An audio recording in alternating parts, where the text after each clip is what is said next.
Welcome back, Hogwarts students. Today we're showing off some house pride as we read through our chapter 13 of Harry Potter and the Sorcerer's Stone. Nicolas Flamel. Dumbledore had convinced Harry not to go looking for the Mirror of Erised again, and for the rest of Christmas holiday, the invisibility cloak stayed folded at the bottom of his trunk. Harry wished he could forget what he had seen in the mirror as easily, but he couldn't. He started having nightmares. Over and over again, he dreamed about his parents disappearing in a flash of green light while a voice cackled with laughter. "You see, Dumbledore was right. That mirror could drive you mad," said Ron, when Harry told him about these dreams. Hermione, who had came back the day before term started, took a different view of things. She was torn between the horror at the idea of Harry being out of bed, roaming the school 3 nights in a row, if Filch had caught you, and the disappointment that he hadn't at least found out who Nicolas Flamel was. They had almost given up hope of ever finding Flamel in a library book, even though Harry was still sure that he had read the name somewhere. Once term had started, they were back to skimming through books for 10 minutes during their breaks. Harry had even less time than the other two, because Quidditch practice had started again. Wood was working the team harder than ever. Even the endless rain that had replaced the snow couldn't dampen his spirits. The Weasleys complained that Wood was becoming a fanatic, but Harry was on Wood's side. If they won their next match against Hufflepuff, they would overtake Slytherin in the house championship for the first time in 7 years. Quite apart from wanting to win, Harry found that he had fewer nightmares when he was tired out after training. Then during one particularly wet and muddy practice session, Wood gave the team a bit of bad news. He had just gotten very angry with the Weasleys, who kept dive-bombing each other and pretended to fall off their brooms. "Will you two stop messing around?" he yelled. "That's exactly the sort of thing that'll lose us this match. Snape's refereeing this time, and he'll be looking for any excuse to knock points off of Gryffindor." George Weasley really did fall off his broom at these words. Snape's refereeing," he sputtered through a mouthful of mud. "When's he ever refereed a Quidditch match? He's not going to be fair if we might overtake Slytherin." The rest of the team landed next to George to complain too. "It's not my fault," said Wood. "I've just got to make sure we play a clean game, so Snape hasn't got an excuse to pick on us." Which was all very well, thought Harry, but he had another reason for not wanting Snape near him while he played Quidditch. The rest of the team hung back to talk to one another as usual at the end of practice, but Harry headed straight back to the Gryffindor common room, where he found Ron and Hermione playing chess. Chess was the only thing Hermione ever lost at, something Harry and Ron thought was very good for her. "Don't talk to me for a moment," said Ron when Harry sat down next to him. "I need to He caught sight of Harry's face. "What's the matter with you? You look terrible." Speaking quietly so that no one else could hear, Harry told the other two about Snape's sudden and sinister desire to be a Quidditch referee. "Don't play," said Hermione at once. "Say you're ill," said Ron. "Pretend to break your leg," Hermione suggested. "Really break your leg," said Ron.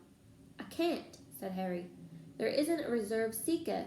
If I back out, Gryffindor can't play at all." At that moment, Neville toppled to the common room. How had he managed to climb through the porthole was anyone's guess, because his legs had been stuck together with what they recognized at once as the leg locker curse. He must have had to bunny hop all the way up to the Gryffindor tower. Everyone fell over laughing except Hermione, who leapt up and performed the counter curse. Neville's legs sprang apart and he got to his feet trembling. "What happened?" Hermione asked him, leading him over to sit with Ron and Harry. "Malfoy," said Neville shakily. "I met him outside the library. He said he'd been looking for someone to practice that on." "Go to Professor McGonagall," Hermione urged Neville. "Report him." Neville shook his head. I don't want more trouble," he mumbled. I've got to stand up to him, Neville, said Ron. He used to walk all over people. But there's no reason to lie down in front of him and make it easy. There's no need to tell me I'm not brave enough to be in Gryffindor. Malfoy's already done that, Neville choked out.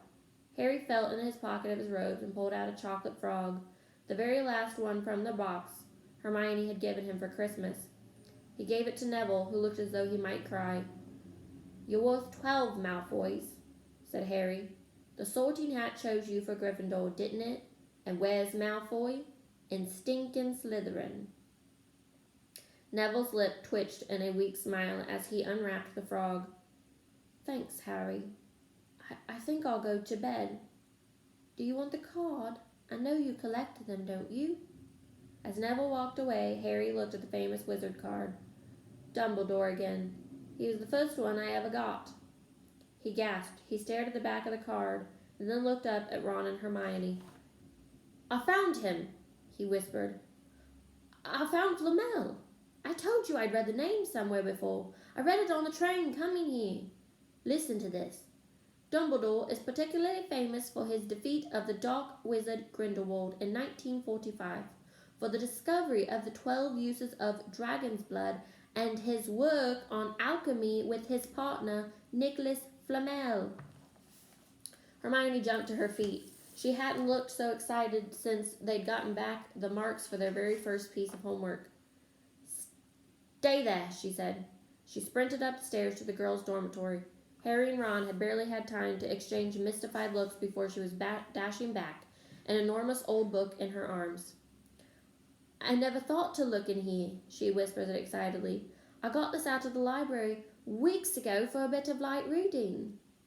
Light, said Ron, but Hermione had told him to be quiet until she looked something up and started flicking frantically through the pages, muttering to herself. At least she found what she was looking for. I knew it! I knew it! Are we allowed to speak yet? Said Ron grumpily, Hermione ignoring him. Nicolas Flamel, she whispered dramatically, is the only known maker of the Sorcerer's Stone. This didn't quite have the effect she expected. The what? Said Ron and Harry. Oh, honestly, don't you two read? Look, read that there. She pushed the book towards them, and Harry and Ron read. The ancient study of alchemy is concerned with making the Sorcerer's Stone, a legendary substance with astonishing powers. The stone will transform any metal into pure gold. It also produces the elixir of life, which will make the drinker immortal. There have been many reports of a Sorcerer's Stone over the centuries, but the only stone currently in existence belongs to Mr. Nicolas Flamel, the noted alchemist and opera lover. Mr. Flamel, who celebrated his 665th birthday last year, joins a quiet life in Donovan with his wife Pernilla, 658. See, said Hermione when Harry and Ron had finished. The dog must be guarding Flamel's Sorcerer's Stone. I bet he asked Dumbledore to keep it safe for him, because they're friends, and he knew someone was after it. That's why he wanted the stone moved out of Gringotts. A stone that makes gold and stops you from ever dying, said Harry. No wonder Snape's after it. Anyone would want it. And no wonder we couldn't find Flamel in the study of recent developments in wizardry. He's not exactly recent if he's 665, is he? The next morning, in Defense Against the Dark Arts, while copying down different ways of treating werewolf bites, Harry and Ron were still discussing what they'd do with the Sorcerer's Stone if they had one. It wasn't until Ron said he'd buy his own Quidditch team that Harry remembered about Snape and the upcoming match. I'm going to play, he told Ron and Hermione. If I don't, all the Slytherins will think I'm just too scared to face Snape. I'll show them. It'll really wipe the smiles off their faces if we win. Just as long as we're not wiping you off the field, said Hermione. As the match grew nearer, however, Harry became more and more nervous. Whatever he told Ron and Hermione, the rest of the team wasn't too calm either. The idea of overtaking Slytherin in the House Championship was wonderful. No one had done it for 7 years. but they wouldn't be allowed to with such a biased referee. Harry didn't know whether he was imagining it or not, but he seemed to be running into Snape wherever he went. At times, he even wondered whether Snape was following him, trying to catch him on his own. Potions lessons were turning into a sort of weekly torture. Snape was so horrible to Harry. Could Snape possibly know they'd found out about the Sorcerer's Stone? Harry didn't see how he could, yet he sometimes had a horrible feeling that Snape could read minds. Harry knew when they wished him good luck outside the locker room the next afternoon that Ron and Hermione were wondering whether they'd ever see him alive again. This wasn't what you'd call comforting. Harry hardly heard a word of Wood's pep talk as he pulled out his Quidditch robes and picked up his Nimbus 2000. Ron and Hermione, meanwhile, had found a place in the stands next to Neville, who couldn't remember why they looked so grim and worried, or why they had both brought their wands to the match. Little did Harry know that Ron and Hermione had been secretly practicing the leg locker curse. They'd gotten the idea from Malfoy using it on Neville and were ready to use it on Snape if he showed any sign of wanting to hurt Harry. Now, don't forget, it's locomotor mortis, Hermione muttered as Ron slipped his wand up his sleeve. I know, Ron snapped. Don't nag. Back in the locker room, Wood had taken Harry aside. Don't want to pressure you, Potter, but if we ever needed another capture of the snitch, it's now. Finish the game before Snape can favor Hufflepuff too much. The whole school's out there, said Fred Weasley, peering out of the door.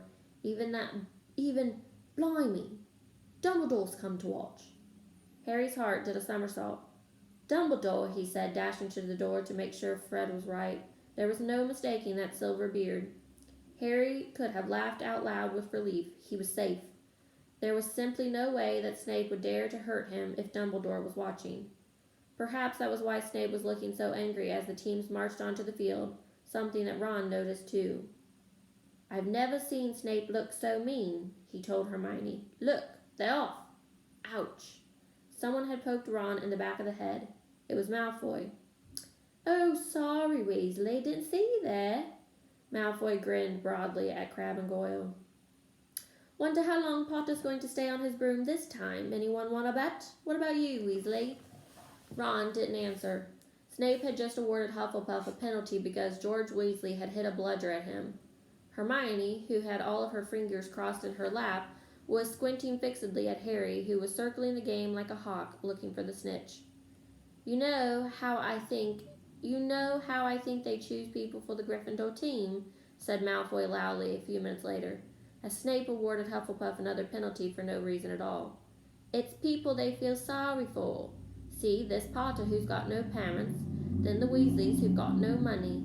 You should be on the team, Longbottom. You've got no brains. Neville went bright red, but turned in his seat to face Malfoy. I'm worth 12 of you, Malfoy, he stammered. Malfoy, Crabbe, and Goyle howled with laughter, but Ron, still not daring to take his eyes from the game, said, You tell him, Neville. Longbottom, if brains were gold, you'd be poorer than Weasley, and that's saying something. Ron's nerves were already stretched to the breaking point with anxiety about Harry. I am warning you, Malfoy. One more word. Ron, said Hermione suddenly. Harry! What? Where? Harry was suddenly gone into a spectacular dive, which drew gasps and cheers from the crowd. Hermione stood up, her crossed fingers in her mouth, as Harry streaked towards the ground like a bullet. You're in luck, Weasley. Potter's obviously spotted some money on the ground, said Malfoy. Ron snapped. Before Malfoy knew what was happening, Ron was on top of him, wrestling him to the ground. Neville hesitated, then clambered over the back of his seat to help. Come on, Harry! Hermione screamed, leaping up onto her seat to watch as Harry sped straight at Snape. She didn't even notice Malfoy and Ron rolling around under her seat, or the scuffles and yelps coming from the whirls of fists that was Neville, Crabbe, and Goyle. Up in the air, Snape turned on his broomstick just in time to see something scarlet shoot past him, missing him by inches. The next second, Harry had pulled out of the dive, his arm raised in triumph, the snitch clasped in his hands. The stands erupted. It had to be a record. No one could ever remember the snitch being caught so quickly. Ron! Run! Where are you? The game's over. Harry's won! We've won! Gryffindor's in the lead! Shrieked Hermione, dancing up and down on her seat, hugging Parvati Patil in the row in front. Harry jumped off his broom, a foot from the ground. He couldn't believe it. He had done it. The game was over. It had barely lasted 5 minutes. As Gryffindor came spilling onto the field, he saw Snape land nearby, white-faced and tight-lipped. Then Harry felt a hand on his shoulder and looked up into Dumbledore's smiling face. Well done, said Dumbledore quietly so that only Harry could hear. Nice to see you haven't been brooding about that Mia, been keeping busy. Excellent. Snape spat bitterly on the ground. Harry left the locker room alone some time later to take his Nimbus 2000 back to the broom shed. He couldn't ever remember feeling happier. He'd really done something to be proud of now. No one could say he was just a famous name anymore. The evening air had never smelled so sweet. He walked over the damp grass, reliving the last hour in his head, which was a happy blur. Gryffindors running to lift him onto their shoulders, Ron and Hermione in the distance jumping up and down, Ron cheering through a heavy, bleeding nose. Harry had reached the shed. He leaned against the wooden door and looked up at Hogwarts, with its windows glowing red in the setting sun, Gryffindor in the lead. He had done it. He had shown Snape. And speaking of Snape, a hooded figure came swiftly down the front steps of the castle. Clearly not wanting to be seen, it walked so fast as possible towards the Forbidden Forest. Harry's victory faded from his mind as he watched. He recognized the figure's proud walk. Snape, sneaking into the forest while everyone was at dinner. What was going on? Harry jumped back on his Nimbus 2000 and took off. Gliding silently over the castle, he saw Snape enter the forest at a run. He followed. The trees were so thick he couldn't see where Snape had gone. He flew in circles, lower and lower, brushing the top branches of trees until he heard voices. He glided toward them, landing noisily in a lower breached tree. He climbed carefully along one of the branches, holding tightly to his broomstick, trying to see through the leaves. Below, in a shadowy clearing, stood Snape, but he wasn't alone. Quirrell was there too. Harry couldn't make out the look on his face, but he was stuttering worse than ever. Harry strained to catch what they were saying. Don't know what you want to meet here of all places, Severus. Oh, I thought we'd keep this private, said Snape, his voice icy. Students aren't supposed to know about the Sorcerer's Stone after all. Harry leaned forward. Quirrell was mumbling something. Snape interrupted him. Have you found out how to get past that beast of Hagrid's yet? But Severus, you don't want me as your enemy, Quirrell, said Snape, taking a step toward him. I don't know what you want. You know perfectly well what I mean. An owl hooted loudly, and Harry nearly fell out of the tree. He steadied himself in time to hear Snape say, Your little bit of hocus-pocus? I'm waiting. But I... Very well, Snape cut in. We'll have another little chat soon, when you've had time to think things over and decide where your loyalties lie. He threw his cloak over his head and strode out of the clearing. It was almost dark now, but Harry could see Quirrell standing quite still as though he was petrified. Harry, where have you been? Hermione squeaked. We won! You won! We won! Shouted Ron, thumping Harry on the back. I gave Malfoy a black eye, and Neville tried to take on Crabbe and Goyle singly-handed. He's still out cold, but Madam Humphrey says he'll be all right. Talk about showing Slytherin. Everyone's waiting for you in the common room. We're having a party. Fred and George stole some cakes and stuff from the kitchens. Never mind that now, said Harry breathlessly. Let's find an empty room. Wait till you hear this. He made sure Peeves wasn't inside before shutting the door behind them. Then he told them what he had seen and heard. So we're right. It is the Sorcerer's Stone, and Snape's trying to force Quirrell to help him get it. He asked if he knew how to get past Fluffy, and said something about Quirrell's hocus-pocus. I reckon there are other things guarding the stone apart from Fluffy, Loads of enchantments, probably. And Quirrell would have done some anti-dark art spell that Snape needs to break through. So you mean the stone's only safe as long as Quirrell stands up to Snape? Said Hermione in alarm. It'll be gone by next Tuesday, said Ron. Thanks for joining us for Chapter 13 of Harry Potter and the Sorcerer's Stone, and we will see you back tomorrow for Chapter 14. Bye, guys!